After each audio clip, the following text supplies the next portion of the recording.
ನಮಸ್ತೆ ವೀಕ್ಷಕರೇ, ನನ್ನ ಯೂಟ್ಯೂಬ್ ಚಾನೆಲ್ ಅಭಿಕಿಯ ಲಾ ಸೀರೀಸ್ಗೆ ನಿಮಗೆಲ್ಲರಿಗೂ ಸ್ವಾಗತ. ನಾನು ಅಪರ್ಣ. ಹಾಗೆ ನಾನು ಈ ಹಿಂದೆ ಕೆಲವೊಂದು ಜುಡಿಷಿಯಲ್ ಎಕ್ಸಾಮ್ ಪ್ರಿಪರೇಷನ್ ಹೇಗೆ ಮಾಡೋದು ಅಂತ ಕೆಲವೊಂದು ವಿಡಿಯೋಗಳಲ್ಲಿ ತಿಳಿಸ್ಕೊಡ್ತಾ ಬಂದಿದ್ದೇನೆ.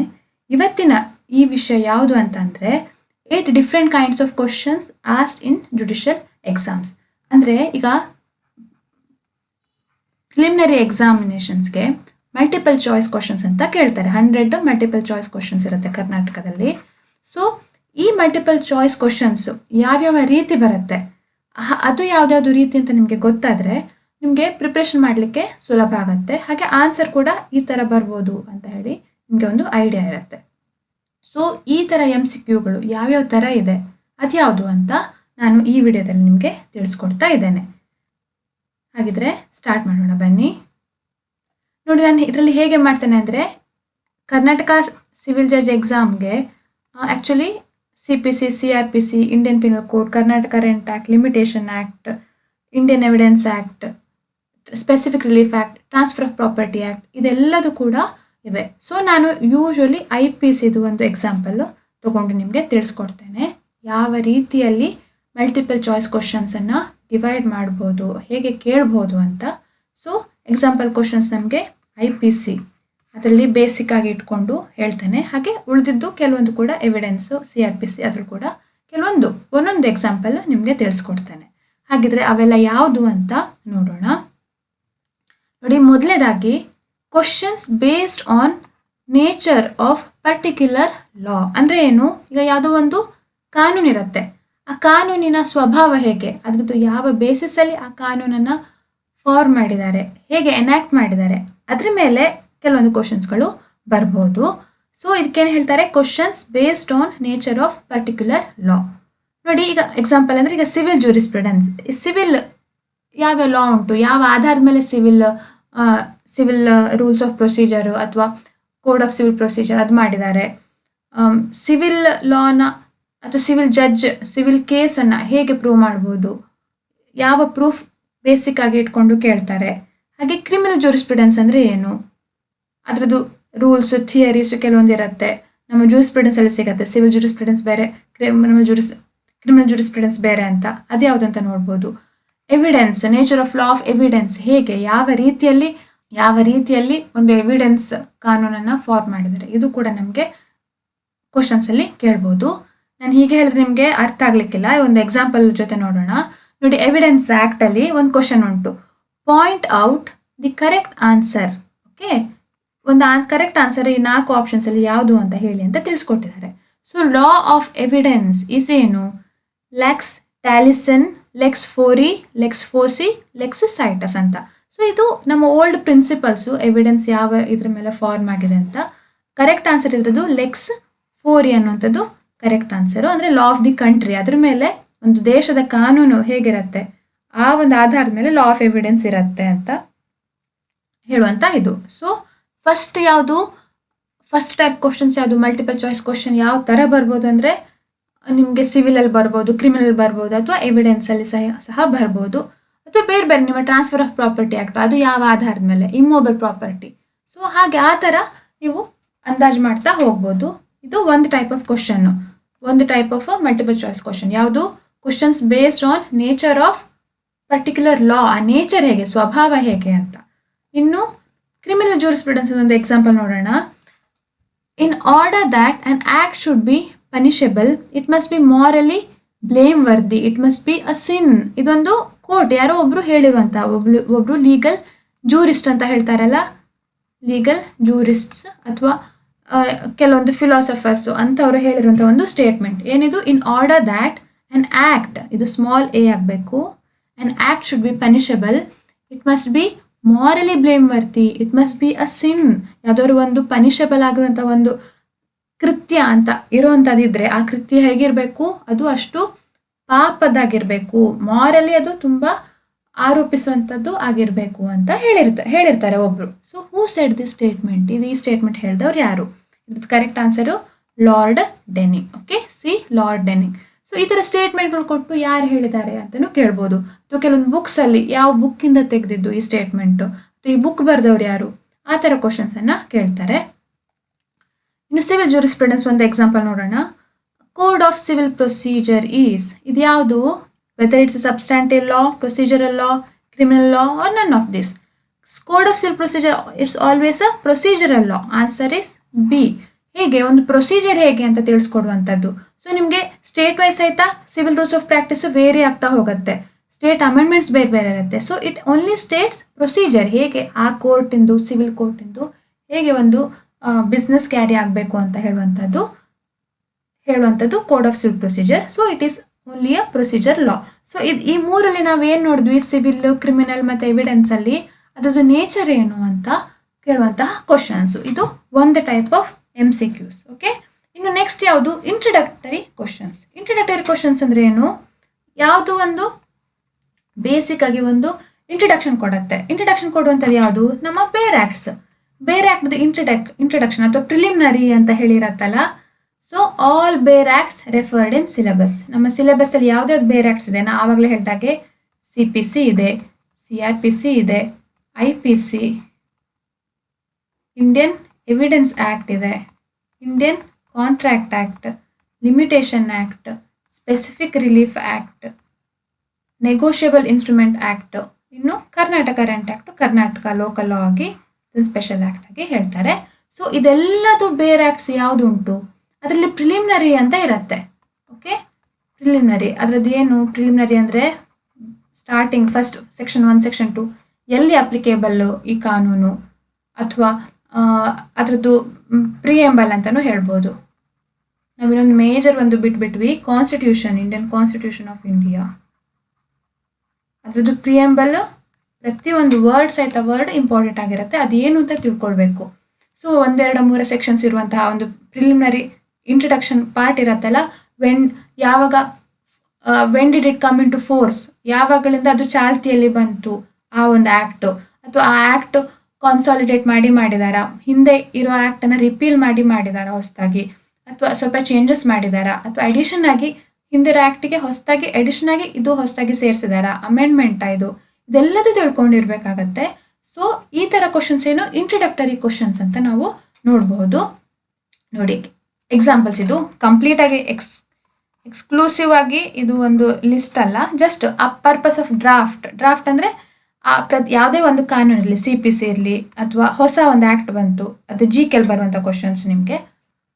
ಆ ಆ್ಯಕ್ಟಿಂದು ಕಾರಣ ಏನು ಡ್ರಾಫ್ಟ್ ಮಾಡಲಿಕ್ಕೆ, ಯಾರು ಡ್ರಾಫ್ಟ್ ಮಾಡಿದರು, ಅದರದ್ದು ಹಿಂದಿನ ಒಂದು ಹಿನ್ನೆಲೆ ಏನು, ಇದೆಲ್ಲದೂ ಕೂಡ ಇಂಪಾರ್ಟೆಂಟ್ ಆಗುತ್ತೆ. So when did it come in to ಫೋರ್ಸ್, ಯಾವ ದಿನದಿಂದ. ಕೆಲವೊಂದು ಸಲ ಈಗ ಕಂಪ್ನಿ ಲಾ ಅಂತೆಲ್ಲ ಇರುತ್ತೆ, ಅದು ಎನಾಕ್ಟ್ ಮಾಡಿದೆ ಯಾವತ್ತು, ಪಾರ್ಲಿಮೆಂಟ್ ಅಸೆಂಟ್ ಸಿಕ್ಕಿದೆ ಯಾವಾಗ, ಮತ್ತು ಅಫಿಷಿಯಲ್ ಗೆಜೆಟಲ್ಲಿ ನೋಟಿಫಿಕೇಶನ್ ಬಂದಿದ್ದೆ, ಬೇರೆ ಬೇರೆ ಸೆಕ್ಷನ್ ವೈಸು ನೋಟಿಫೈ ಮಾಡ್ತಾ ಹೋಗಿರ್ತಾರೆ. ಕಂಪ್ನಿ ಲಾ ನಿಮ್ಗೆ ಇಲ್ಲ, ಆದರೂ ಕೂಡ ಈಗ ಕೆಲವೊಂದು ನೆಗೋಷಿಯಬಲ್ ಇನ್ಸ್ಟ್ರೂಮೆಂಟ್ಸ್ ಆ್ಯಕ್ಟ್ ಅದರಲ್ಲೆಲ್ಲ ಕೆಲವೊಂದು ಹೊಸದಾಗಿ ಕೆಲವೊಂದು ಅಮೆಂಡ್ಮೆಂಟ್ಸ್ ಆಗಿರುತ್ತೆ. ಸ್ಪೆಸಿಫಿಕ್ ರಿಲೀಫ್ ಆ್ಯಕ್ಟಲ್ಲಿ ಹೊಸದಾಗಿ ಅಮೆಂಡ್ಮೆಂಟ್ ಆಗಿದೆ 2018ನಲ್ಲಿ. ಸೊ ಇದೆಲ್ಲದೂ ಕೂಡ ಹೆಚ್ಚು ಕಮ್ಮಿ ಯಾವಾಗಲಿಂದ ಫೋರ್ಸಿಗೆ ಬಂತು ಅದು ನೋಡ್ಕೊಳ್ಬೇಕಾಗತ್ತೆ, ಯಾವಾಗಲಿಂದ ಚಾಲ್ತಿಂದ ಬಂತು ಅಮೆಂಡ್ಮೆಂಟು. ಆಮೇಲೆ ಪೀಪಲ್ ಇನ್ವಾಲ್ವ್ಡ್ ಇನ್ ಇಟ್, ಇದು ಯೂಶ್ವಲಿ ನಾವು ಕಾನ್ಸ್ಟಿಟ್ಯೂಷನಲ್ಲಿ ಡ್ರಾಫ್ಟಿಂಗ್ ಕಮಿಟಿ ಅದೆಲ್ಲ ಇರುತ್ತಲ್ಲ, ಸೊ ಆ ಥರದ ಕ್ವಶನ್ಸು ಕೇಳುವಂಥದ್ದು. ಕಾನ್ಸ್ಟಿಟ್ಯೂಷನ್ನು ಯಾರ್ಯಾರಿದ್ರು ಆ ಕಮಿಟಿಲಿ, ಕಾನ್ಸ್ಟಿಟ್ಯೂಷನ್ ಅಸೆಂಬ್ಲಿಲಿ ಯಾರ್ಯಾರಿದ್ರು, ಅದನ್ನು ಕೆಲವೊಂದು ತಿಳ್ಕೊಳ್ಬೇಕಾಗಿರುವಂಥ ಅಂಶಗಳು. ಸೊ ಯಾವ ಸೆಕ್ಷನಲ್ಲಿ ಬರುತ್ತೆ, ಇದು ಇಂಟ್ರಡಕ್ಟರಿ ಕ್ವಶನ್ಸ್ ಹೇಳುವಂಥ ಆ ಥರ ಟೈಪಲ್ಲಿ ಈ ಥರ ಎಲ್ಲ ಕ್ವಶನ್ಸ್ಗಳನ್ನು ಕೇಳ್ತಾರೆ. ಹಾಗೆ ಅಪ್ಲಿಕೇಬಿಲಿಟಿನೂ ಕೆಲವೊಂದು ಸಲ ಜಮ್ಮು ಕಾಶ್ಮೀರ, ಸ್ವಲ್ಪ ಹಳೆ ಆ್ಯಕ್ಟ್ಗಳಲ್ಲಿ Jammu Kashmir exclude, it's not applicable to Jammu and Kashmir ಅಂತ ಇತ್ತು. ಆದರೆ ಆಫ್ಟರ್ ಅ ಪರ್ಟಿಕ್ಯುಲರ್ ಡೇಟ್, ಯಾವುದೋ ಒಂದು ಡೇಟಿಂದ ಜಮ್ಮು ಕಾಶ್ಮೀರ್ಗೂ ಕೂಡ ಅಪ್ಲೈ ಆಗ್ತಾ ಹೋಗುತ್ತೆ. ಸೊ ಆ ಡೇಟ್ ಕೇಳ್ಬೋದು, ಯಾವಾಗಲಿಂದ ಅಪ್ಲೈ ಆಗುತ್ತೆ ಜಮ್ಮು ಕಾಶ್ಮೀರ್ಗೆ, ಯಾವಾಗಲಿಂದ ಮುಂಚೆ ಅಪ್ಲೈ ಆಗ್ತಿರ್ಲಿಲ್ಲ, ಆ ಥರ ಎಲ್ಲ ನಮ್ಮ ಆ್ಯಕ್ಟಲ್ಲೇ ಬಂದಿರುತ್ತೆ. ಅದನ್ನು ಸ್ವಲ್ಪ ಕರೆಕ್ಟಾಗಿ ನೋಡಿಕೊಂಡು ಹೋಗಬೇಕು. ಇನ್ನು ಡೆಫಿನಿಷನ್ಸ್ ನಮಗೆ ಪ್ರತಿಯೊಂದು ತಿಳ್ಕೊಳ್ಳೇಬೇಕಾಗಿರುವಂತಹದ್ದು. ಯಾವುದೇ ಒಂದು ಡೆಫಿನಿಷನ್ಸ್ ಇರಲಿ, ಈ 10 ಆ್ಯಕ್ಟ್ ಉಂಟಲ್ಲ, ಅದರಲ್ಲಿರೋ ಪ್ರತಿಯೊಂದು ಡೆಫಿನಿಷನ್ಸನ್ನು ನೀವು ನೋಡ್ಕೊಳ್ಳೇಬೇಕು. ಯಾಕಂದರೆ ಅದರದ್ದು ಇಂಗ್ರೀಡಿಯೆಂಟ್ಸನ್ನು ಕೇಳ್ತಾರೆ. ಯಾವುದಾದ್ರು ಒಂದು ಎಷ್ಟು ಡೆಫಿನಿಷನ್ ಇರ್ಬೋದು, ಅಥವಾ ಇಂಪಾರ್ಟೆಂಟ್ ವರ್ಡ್ ಯಾವುದು, ಅದನ್ನೆಲ್ಲ ತಿಳ್ಕೊಳ್ಬೇಕು. ಓಕೆ, ಸೊ ಸೆಕೆಂಡ್ ಟೈಪ್ ಯಾವುದು, ಇಂಟ್ರಡಕ್ಟರಿ ಕ್ವಶನ್ಸ್. ಇನ್ನು ಒಂದು ಎಕ್ಸಾಂಪಲ್ ನೋಡೋಣ. IPCಯಲ್ಲಿ who prepared the first draft of Indian penal code. ನಾವು ಸಿಂಪಲ್ ಆಗಿ ಹೇಳಬೇಕಂದ್ರೆ ಈ ಹಿಸ್ಟ್ರಿ, ಪ್ರತಿಯೊಂದು ಆ್ಯಕ್ಟಿನ ಹಿಸ್ಟ್ರಿ ಚೂರಾಗಿದ್ರು ಒಂದು ಪ್ಯಾರ ಆದರೂ ನಿಮಗೆ ಗೊತ್ತಿರಬೇಕು. ಯಾಕೆ ಆ ಆ್ಯಕ್ಟ್ ಎನಾಕ್ಟ್ ಮಾಡಿದ್ರು, ಬ್ರಿಟಿಷ್ ಇಂಡಿಯಾದಲ್ಲಿ ಎನಾಕ್ಟ್ ಮಾಡಿದ್ರಾ ಅಥವಾ ರೀಸೆಂಟಾಗಿ ಎನಾಕ್ಟ್ ಮಾಡಿದ್ರಾ ಅದೆಲ್ಲದೂ ತಿಳ್ಕೊಳ್ಬೇಕಾಗಿರುತ್ತೆ. ಸೊ ಯಾರು ಇಂಡಿಯನ್ ಪೀನಲ್ ಕೋಡನ್ನು ಫಸ್ಟ್ ಪ್ರಪ್ರಥಮ ಕರಡು ಸಿದ್ಧ ಮಾಡಿದವರು ಯಾರು ಅಂತ ಕೇಳಿದ್ರೆ ಮೆಕಾಲೆ. ಇವರು ಕರೆಕ್ಟ್ ಆನ್ಸರ್ ಡಿ ಅಂತ ಹೇಳುವಂಥದ್ದು. ಸೊ ಇದು ಒಂದು ಎಕ್ಸಾಂಪಲ್. ಇನ್ನು ಥರ್ಡ್ ಟೈಪ್ ಯಾವುದು? Section based questions. Section based ಅಂದರೆ ಈಗ ಸೆಕ್ಷನ್ 1 ಸೆಕ್ಷನ್ 2 ಅಂತೆಲ್ಲ ಕೊಟ್ಟಿರ್ತಾರಲ್ಲ, direct which section is this ಅಂತ ಹೇಳಿ ಕ್ವಶನ್ ಕೇಳ್ತಾರೆ. Simple question. ಮತ್ತು this is also known as direct questions. ನೀವು ಸೆಕ್ಷನ್ನು ಮತ್ತು ಅದು ಯಾವ ಪ್ರಿನ್ಸಿಪಲ್ಲು ಅಥವಾ ಏನು ಅದು ಹೆಡ್ಡಿಂಗ್ ಇರುತ್ತೆ ಅದೇನು ಅಂತ ತಿಳ್ಕೊಂಡ್ರೆ ಸಾಕು, ಡೈರೆಕ್ಟಾಗಿ ಕ್ವಶನ್ಸ್ ಆನ್ಸರ್ಸ್ ಮಾಡ್ಬೋದು. ನೋಡಿ ಎಕ್ಸಾಂಪಲ್ IPCಯಲ್ಲಿ ಇದೆ. Unlawful assembly. ಅನ್ಲಾಫುಲ್ ಅಸೆಂಬ್ಲಿ ಹೇಳುವಂಥದ್ದು ಒಂದು ಟರ್ಮ್ IPCಯಲ್ಲಿ ಡಿಫೈನ್ ಮಾಡಿರುವಂಥದ್ದು. So it has been defined in the Indian penal code 1860 under ಯಾವ ಸೆಕ್ಷನ್ನು? ಒಂದು 4 ಸೆಕ್ಷನ್ ಕೊಟ್ಟು ಇದು ಯಾವ ಸೆಕ್ಷನ್ ಅಂತ ಕೇಳ್ತಾರೆ. ಸೊ ಸೆಕ್ಷನ್ಸ್ ಯಾವುದು ಅಂತ ನಿಮಗೆ ಗೊತ್ತಿದ್ರೆ, ನೀವು ಅದರಲ್ಲಿ ತುಂಬ ಒಂದು ಹುಷಾರಾಗಿ ಇದ್ದರೆ ನಿಮಗೆ ತುಂಬ ಸುಲಭ ಆಗುತ್ತೆ ಈ ಥರ ಕ್ವಶನ್ಸ್ಗಳನ್ನು ಆನ್ಸರ್ ಮಾಡಲಿಕ್ಕೆ. Section 141 is the proper answer. ಅದೇ ನೀವು ಯೂಶ್ವಲಿ ಪ್ರಿನ್ಸಿಪಲ್ಸ್ ಏನು ಅಂತ ತಿಳ್ಕೊಳ್ತಾ ಸೆಕ್ಷನ್ ನಂಬರನ್ನು ನೀವು ನೆನ್ಪಿಟ್ಕೊಳ್ತಾ ಇದ್ರೆ ಇದು ಅಷ್ಟೇ ಕಷ್ಟ ಆಗುತ್ತೆ ಈ ಥರ ಕ್ವಶನ್ಸು. ಸೆಕ್ಷನ್ ಬೇಸ್ಡ್ ಕ್ವಶನ್ಸು ಎಷ್ಟು ಈಸಿನೋ ಹಾಗೆ ಅಷ್ಟೇ ಕಠಿಣ ಕೂಡ ಆಗ್ಬೋದು. ಯಾಕೆಂದರೆ ಅಲ್ಲೇ ಕೆಲವೊಂದ್ಸಲ ಕ್ಲಾಸ್ ಕೊಟ್ಬಿಡ್ತಾರೆ. ಸೆಕ್ಷನ್ 141 ಎಕ್ಸಾಂಪಲ್ ನಾನು ಹೇಳೋದು A ಅಥವಾ B, ಆವಾಗ ಇನ್ನೂ ಡಿಫಿಕಲ್ಟ್ ಕನ್ಫ್ಯೂಷನ್ ಆಗ್ತಾ ಹೋಗುತ್ತೆ. ಸೊ ಅದನ್ನು ಕೂಡ ಸ್ವಲ್ಪ ಯಾವುದಾದ್ರು ಇಂಪಾರ್ಟೆಂಟ್ ಟರ್ಮ್ಸ್ ಅಂತ ನೋಡಿಕೊಂಡು ನೆನ್ಪಿಟ್ಕೊಳ್ಳಿ. ಇನ್ನು ಫೋರ್ತ್ ಟೈಪ್ ಯಾವುದು? Questions based on explanation of sections. ಅಂದರೆ ಈಗ ಯೂಶ್ವಲಿ ಏನು ಸೆಕ್ಷನ್ ನಂಬರ್ ನೋಡಿದ್ವಿ, ಇನ್ನು ಆ ಸೆಕ್ಷನ್ ಏನು ಹೇಳುತ್ತೆ, ಆ ಸೆಕ್ಷನ್ ಅದರದ್ದು ಜಿಸ್ಟ್ ಏನು ಅದೇನು ಅಂತ ಕೇಳುವಂಥ ಕ್ವಶನ್ಸು. ಇದು ಮೇನು ನಮಗೆ ಪ್ರತಿಯೊಂದು ಎಕ್ಸಾಮಲ್ಲೂ ಕೂಡ ಪ್ರಿನ್ಸಿಪಲ್ಸ್ ಏನು ಅಂತ. ಈ ಥರ ಕ್ವಶನ್ಸ್ಗೆ ನೀವು ಪ್ರಿಪೇರ್ ಆದರೆ ನೀವು ಮೇನ್ಸ್ ಎಕ್ಸಾಮ್ಸ್ಗೆ ಕೂಡ ತುಂಬ ಹೆಲ್ಪ್ ಆಗುತ್ತೆ. ಡೈರೆಕ್ಟಾಗಿ ನೀವು ಆನ್ಸರ್ಸ್ ಬರಿಬೋದು. ಈ ಥರ ಕ್ವಶನ್ಸ್ ನೀವು ಎಷ್ಟು ಪ್ರಿಪೇರ್ ಆಗ್ತಿರೋ ಅಷ್ಟು ಒಳ್ಳೆಯದು. ಆ ಪ್ರಿನ್ಸಿಪಲ್ ಏನು ಅಂತ ಅರ್ಥ ಆದರೆ ನಿಮ್ಮದು 60% ಕೆಲಸ ಆದ ಹಾಗೆ. ಸೊ ಏನಿದು ಯೂಶ್ವಲಿ ಎಕ್ಸ್ಪ್ಲನೇಷನ್ ಸೆಕ್ಷನ್ಸ್ ಏನಿರುತ್ತೆ, ಒಂದು ಸೆಕ್ಷನಲ್ಲಿ ಆ ಇಂಗ್ರೀಡಿಯೆಂಟ್ಸ್ ಇರುತ್ತೆ, ಹಾಗೆ ಎಕ್ಸ್ಪ್ಲನೇಷನ್ಸ್ ಇರುತ್ತೆ, ಹಾಗೆ ಪ್ರಾವಿಸೋ ಅಥವಾ ಎಕ್ಸೆಪ್ಷನ್ಸ್. ಪ್ರಾವಿಸೋ ಅಂದರೆ ಏನು, ಎಕ್ಸೆಪ್ಷನ್ಸ್ ಅಂತ ಇನ್ನೊಂದು ಹೇಳ್ತಾರೆ. ಸೊ ಅದೆಲ್ಲದು ಯಾವುದು ಅಂತ ಹೇಳಿ ಒಂದು ಡೀಟೇಲ್ ಆಗಿ ಒಂದು ಸಮಗ್ರ ಮಾಹಿತಿ ನಿಮಗೆ ಇದ್ದರೆ, ಒಂದು ಸೆಕ್ಷನ್ 121 ಅಂತ ಇದ್ದರೆ ಆ ಇಂಗ್ರೀಡಿಯೆಂಟ್ಸ್ ಏನು ಅದರದ್ದು ಡೀಟೇಲ್ ಆಗಿ ಎಕ್ಸ್ಪ್ಲನೇಷನ್ ಕೊಡ್ತಾರೆ, ಅದೇನು ಅಥವಾ ಪ್ರಾವಿಸೋ. ಇದೆಲ್ಲದು ನಿಮಗೆ ಒಂದು ಮಾಹಿತಿ ಇದ್ದರೆ ಈ ಥರ ಕ್ವಶನ್ಸ್ಗಳನ್ನು ಸುಲಭವಾಗಿ ಆನ್ಸರ್ ಮಾಡ್ಬೋದು. ನೋಡಿ ಇಲ್ಲೊಂದು ಎಕ್ಸಾಂಪಲ್ ಕೊಟ್ಟಿದ್ದಾರೆ IPCಯಲ್ಲೇ. ಇಲ್ಲಿಗಲ್ ಸಿಗ್ನಿಫೈಸ್ ಅಂತ ಕೇಳಿದ್ದಾರೆ. ಇಲ್ಲಿಗಲ್ ಅಂದರೆ ಏನು? Everything which is an offence, everything which is prohibited by law, everything which furnishes ground for civil action. So D all of the above. So correct answer ಯಾವುದು? ಇದೆಲ್ಲದೂ ಕೂಡ. So D. ಇದು ನಮಗೆ ಎಲ್ಲಿಂದ ಸಿಗತ್ತೆ? ಇಲ್ಲಿಗಲ್ ಅನ್ನೋ ಅದ್ರದ್ದು ಡೆಫಿನೇಷನ್ ಅಥವಾ ಎಕ್ಸ್ಪ್ಲನೇಷನ್ ನೋಡಿದಿದ್ರೆ ಅದರಲ್ಲಿ ಸಿಕ್ಕಿರುತ್ತೆ. ಇದೆಲ್ಲದೂ ಇನ್ಕ್ಲೂಡ್ ಆಗುತ್ತೆ ಅಂತ ಹೇಳ್ತಾರೆ. ಇನ್ನು ನೆಕ್ಸ್ಟ್ ಟೈಪ್ 5ನೇ ಥರ ಕ್ವಶನ್ ಯಾವುದು? Questions based on illustrations. Illustration ಅಂದರೆ ಏನು? ಎಕ್ಸಾಂಪಲ್. ಸೊ ಕೆಲವೊಂದ್ಸಲ ಅಲ್ಲ, ತುಂಬ ಸಲ ಎಕ್ಸಾಂಪಲ್ ನಾವು ನೋಡ್ಬೋದು. A beats B, A kills C, A contracts with B and he breaches the contract, or B subcontracts with C. A gives agency to C and C gives sub agency to D. ಈ ಥರ ಬಹಳಷ್ಟು ಒಂದು ಎಕ್ಸಾಂಪಲ್ಸ್ಗಳನ್ನು ಕೊಟ್ಟು what is the consequence ಅಂತ ಕೇಳುವಂತಹ ತುಂಬ questions ಇರುತ್ತೆ. ಆ ಥರ ಕ್ವಶನ್ಸ್ಗಳು ಈ ಸೆಕ್ಷನಲ್ಲಿ ಬರುತ್ತೆ. ಯಾವುದಿದು? Questions based on illustrations. ನಾವು ನೋಡಿದಾಗೆ ಇಲ್ಲಸ್ಟ್ರೇಷನ್ಸ್ ಪ್ರಮುಖವಾಗಿರುವಂತಹ ಆ್ಯಕ್ಟ್ಗಳು ಯಾವುದು? ಅದು Indian penal code. Indian penal code ಅಲ್ಲಿ ಹೈಯೆಸ್ಟ್ ಇಲ್ಲಸ್ಟ್ರೇಷನ್ಸ್ ಇದೆ. ನೀವು ಇಲ್ಲಸ್ಟ್ರೇಷನ್ಸ್ IPC ಓದ್ಕೊಂಡು ಹೋದರೆ ತುಂಬ ಸುಲಭ ಆನ್ಸರ್ ಮಾಡಲಿಕ್ಕೆ. ಯಾಕಂದರೆ ಡೈರೆಕ್ಟಾಗಿ ಅದನ್ನು ನೀವು ಮೈಂಡ್ ಅಪ್ಲೈ ಮಾಡಿ ಹೊಸದಾಗಿ ಒಂದು ಮಾಡಬೇಕಂತನೂ ಇರಲಿಕ್ಕಿಲ್ಲ. ಡೈರೆಕ್ಟ್ ಇಲ್ಲಸ್ಟ್ರೇಷನ್ ಏನಿರುತ್ತೆ, ವಾಟ್ ಇಸ್ ದ ಕಾನ್ಸಿಕ್ವೆನ್ಸ್, ಅದನ್ನು ಕೇಳುವಂತಹ ಕ್ವಶನ್ಸ್ಗಳು ಬರುತ್ತವೆ. ಹಾಗೆ ಇಂಡಿಯನ್ ಕಾಂಟ್ರಾಕ್ಟ್ ಆ್ಯಕ್ಟಲ್ಲೂ ತುಂಬ ಇಲ್ಲಸ್ಟ್ರೇಷನ್ಸ್ ಇವೆ. ಇದ್ರ ಬಗ್ಗೆ ನಾನು ಆಲ್ರೆಡಿ ಒಂದು ವಿಡಿಯೋ ಮಾಡಿದ್ದೇನೆ. ಕಾಂಟ್ರಾಕ್ಟ್ ಆ್ಯಕ್ಟ್ ಇಲ್ಲಸ್ಟ್ರೇಷನ್ಸ್ ಯಾವ್ದ್ಯಾವುದು, ವಾಯ್ಡೇಬಲ್ ಅಗ್ರಿಮೆಂಟ್ಸ್ ಯಾವುದು, ಇಲ್ಲಸ್ಟ್ರೇಷನ್ಸ್ ಯಾವ್ಯಾವ ಸೆಕ್ಷನ್ಸ್ ಇಂಪಾರ್ಟೆಂಟ್ ಅಂತ ಹೇಳಿ ನಾನೊಂದು ಆಲ್ರೆಡಿ ವಿಡಿಯೋ ಮಾಡಿದ್ದೇನೆ. ಅದನ್ನು ರೆಫರ್ ಮಾಡಿ. ಯಾವ್ಯಾವ important topics to be referred in contract act ಅಂತ. ಸೊ ಇಲ್ಲಿಸ್ಟ್ರೇಷನ್ಸ್ ಪ್ರಮುಖವಾಗಿರುವಂತಹ ಆ್ಯಕ್ಟ್ಗಳು IPC, ಕಾಂಟ್ರಾಕ್ಟ್ ಆ್ಯಕ್ಟ್. ಇನ್ನು ಟ್ರಾನ್ಸ್ಫರ್ ಆಫ್ ಪ್ರಾಪರ್ಟಿ ಆ್ಯಕ್ಟಲ್ಲಿ ಕೆಲವೊಂದು ಇಲ್ಲಿಸ್ಟ್ರೇಷನ್ಸ್ ಕೊಟ್ಟಿದ್ದಾರೆ, ಅದನ್ನು ಕೂಡ ನೋಡ್ಬೋದು. ಸ್ಪೆಸಿಫಿಕ್ ರಿಲೀಫ್ ಆ್ಯಕ್ಟಲ್ಲಿ ಹಳೆ ಸ್ಪೆಸಿಫಿಕ್ ರಿಲೀಫ್ ಆ್ಯಕ್ಟ್ ಮುಂಚೆ ಈ 1963ಕ್ಕಿಂತ ಇರೋಕ್ಕಿಂತ ಮುಂಚೆ ಇರುವಂಥ ಸ್ಪೆಸಿಫಿಕ್ ರಿಲೀಫ್ ಆ್ಯಕ್ಟಲ್ಲಿ ಇಲ್ಲಿಸ್ಟ್ರೇಷನ್ಸ್ಗಳಿದ್ವು. ಅದರಿಂದ ಕೇಳುವಂತಹ ಕ್ವಶನ್ಗಳು ತುಂಬ ರೇರ್, ಆದರೆ ಪ್ರಿನ್ಸಿಪಲ್ ಅರ್ಥ ಮಾಡ್ಕೊಳ್ಳಿಕ್ಕೆ ಆ ಒಂದು ಇಲ್ಲಿಸ್ಟ್ರೇಷನ್ಗಳನ್ನು ಓದ್ಬೋದು. ಒಂದು ಎಕ್ಸಾಂಪಲ್ ಕೊಟ್ಟಿದ್ದಾರೆ ನೋಡಿ, IPC ಎಲ್ಲ ತಗೊಂಡಿದ್ದೇನೆ. A asks his servant to beat B. Okay, the servant did so. A is guilty of. A ಅವನ ಸರ್ವೆಂಟ್ ಹತ್ರ ಏನು ಹೇಳ್ತಾನೆ, Bಗೆ ಹೊಡೀರಿ ಅಂತ ಹೇಳ್ತಾನೆ.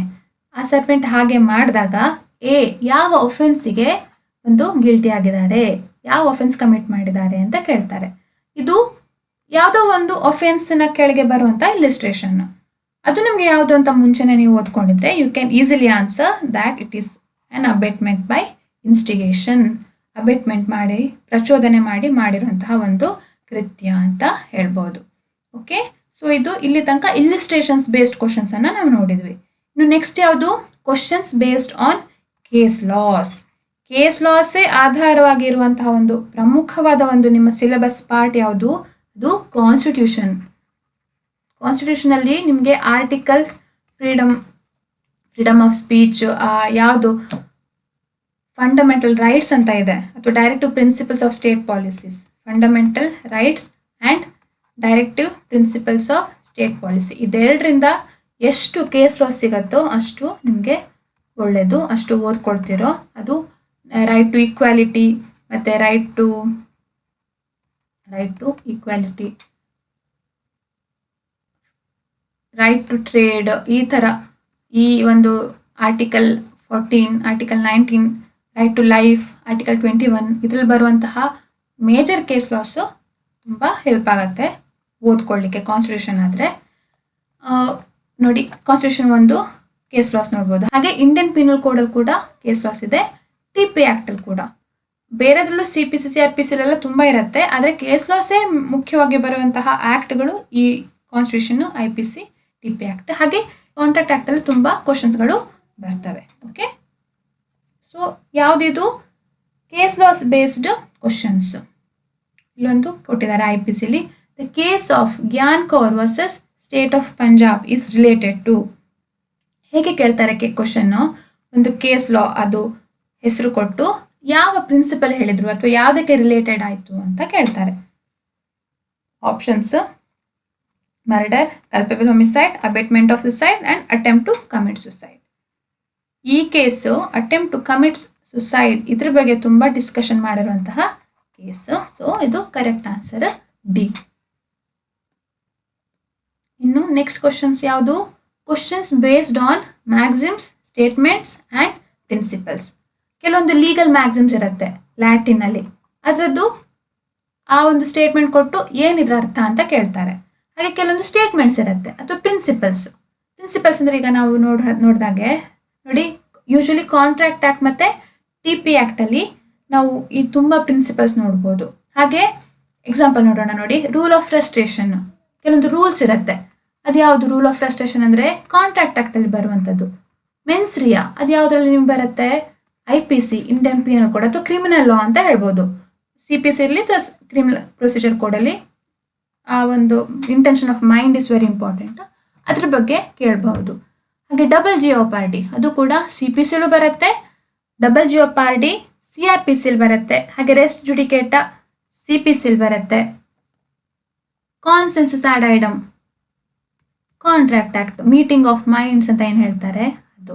ಸೊ ಇದೆಲ್ಲದು ಏನು, ಕೆಲವೊಂದು ಪ್ರಿನ್ಸಿಪಲ್ಸ್, ಆ ಪ್ರಿನ್ಸಿಪಲ್ಸ್ ಮೇಲೆ ಕ್ವಶನ್ಸ್ ಕೇಳ್ತಾರೆ. ಅದು ಲೀಗಲ್ ಮ್ಯಾಕ್ಸಿಮ್ ಆಗಿ ಕೇಳ್ಬೋದು, ಅಥವಾ ಡೈರೆಕ್ಟ್ ಆ ಸೆಕ್ಷನ್ ಕೊಟ್ಟು ಇದು ಯಾವ ಪ್ರಿನ್ಸಿಪಲ್ ಹೇಳ್ತದೆ ಅಂತ ಕೇಳ್ಬೋದು, ಅಥವಾ ಈ ಪ್ರಿನ್ಸಿಪಲ್ ಹೆಸರು ಕೊಟ್ಟು ಏನಿದ್ರ ಅರ್ಥ ಹಾಗೂ ಕೂಡ ಕೇಳ್ಬೋದು. ಇಲ್ಲಿ unborn persons, rule of consolidation, redemption, foreclosure ಇದೆಲ್ಲ ಯಾವುದು, ಎಲ್ಲಿಂದ ನಮ್ಗೆ ಸಿಗತ್ತೆ, ಇದು TP ಆ್ಯಕ್ಟ್ದು ಸಿಲೆಬಸ್. TP ಆ್ಯಕ್ಟಲ್ಲಿ ಬರುವಂತಹ ರೂಲ್ಸು, ಪ್ರಿನ್ಸಿಪಲ್ಸ್. ಓಕೆ, ಒಂದು ಎಕ್ಸಾಂಪಲ್ ನೋಡೋಣ question. The maxim actus non facit reum nisi mens sit rea. ಹಾಗಾದ್ರೆ ಏನು? Guilty state of mind in crime. Okay, so ಇದ್ರದ್ದು ಅರ್ಥ ಏನು ಅಂತ, ಇದ್ರದ್ದು ಅರ್ಥ ಇನ್ನೂ ಡೀಟೇಲ್ ಆಗಿರುತ್ತೆ, ಆದರೆ ಸಿಂಪಲ್ ಆಗಿ ಕೇಳಿದ್ದಾರೆ ಏನಂತ, guilty state of mind in crime ಅಂತ ಹೇಳ್ತಾರೆ. ಸಿ, ಹಾಗಿದ್ರೆ ಇದು ಪ್ರಿನ್ಸಿಪಲ್ ಅಥವಾ ಮ್ಯಾಕ್ಸಿಮ್ಸ್ ಮೇಲೆ ಬೇಸ್ ಆಗಿರುವಂಥ ಒಂದು ಟೈಪ್ ಆಫ್ ಕ್ವಶನ್ ಇದು. ಇನ್ನು ಲಾಸ್ಟ್ ಟೈಪ್ ಆಫ್ ಕ್ವಶನ್ ಏನು? Questions based on number of days or duration. ಅಂದರೆ ಹೇಗೆ ಇದು? ಈಗ ನೋಡಿ, ಅದು ಯೂಶಲಿ ನಮಗೆ CRPC, CPC ಮತ್ತು ಲಿಮಿಟೇಷನ್ ಆ್ಯಕ್ಟಲ್ಲಿ ಬರ್ತದೆ ಈ ಥರ ಟೈಪ್ ಆಫ್ ಕ್ವಶನ್ಸ್ಗಳು. ಯಾವುದು ಅಂತ ನೋಡಿದರೆ ನೋಡಿ, ಕೆಲವೊಂದಕ್ಕೆ CPCಲಿ there is a time limit for filing various type of applications ಅಲ್ವಾ.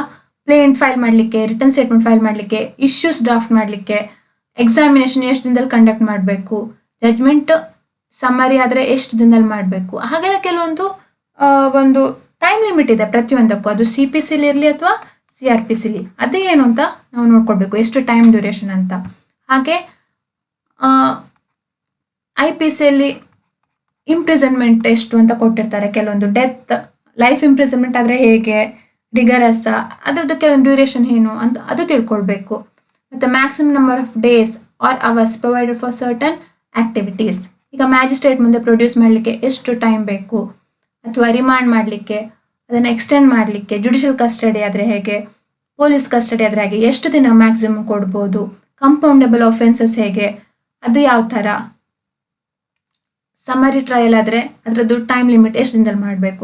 ಈ ಥರ CRPC ಮತ್ತು CPC ಎರಡರಲ್ಲೂ ತುಂಬ ಟೈಮ್ ಲಿಮಿಟ್ಸ್ ಉಂಟು, ಅದು ಖಂಡಿತವಾಗ್ಲೂ ನಿಮಗೆ ಗೊತ್ತಿರಬೇಕು. ಹಾಗೆ IPCಯಲ್ಲಿ ಕೆಲವೊಂದು ತುಂಬ ಮೇಜರ್ ಇಂಪಾರ್ಟೆಂಟ್, ಯಾವ್ಯಾವ ಒಫೆನ್ಸಸ್ಗೆ ಡೆತ್ ಪನಿಷ್ಮೆಂಟ್ ಇರುತ್ತೆ, ಯಾವ್ಯಾವ ಒಫೆನ್ಸಸ್ಗೆ ಲೈಫ್ ಇಂಪ್ರಿಸನ್ಮೆಂಟು, ಅಥವಾ ಯಾವುದು ಕೇವಲ ಒಂದು ಫೈನ್ ಕೊಟ್ಟರೆ ನಡೆಯುವಂತಹ ಒಫೆನ್ಸ್ಗಳು, ಅದು ಯಾವುದು ಅಂತ ತಿಳ್ಕೊಂಡು ಇರಬೇಕು.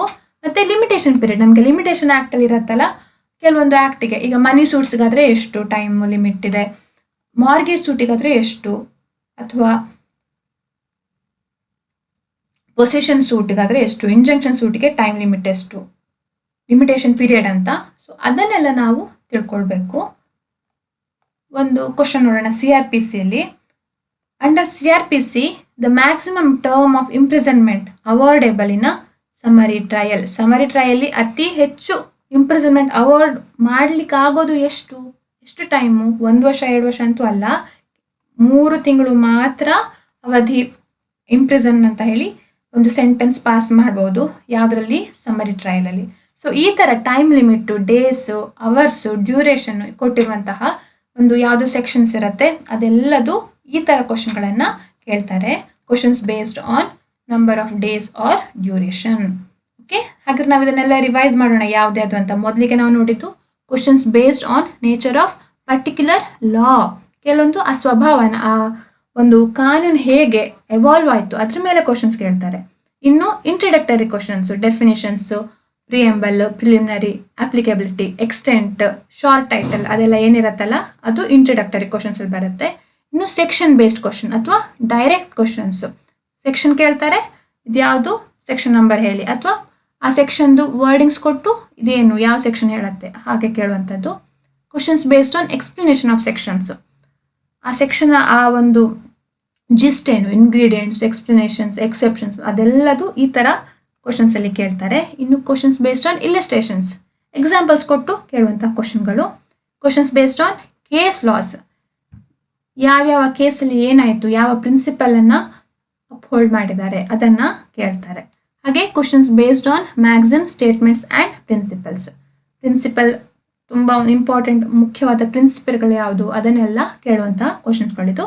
ಹಾಗೆ ಲಾಸ್ಟಿಗೆ questions based on number of days or duration, ಕಾಲ ಮಿತಿ ಹೇಳುವಂತಹ ಅಥವಾ ಕೇಳುವಂತಹ ಕ್ವಶನ್ಸ್ಗಳು ಇವಾಗಿರ್ತವೆ.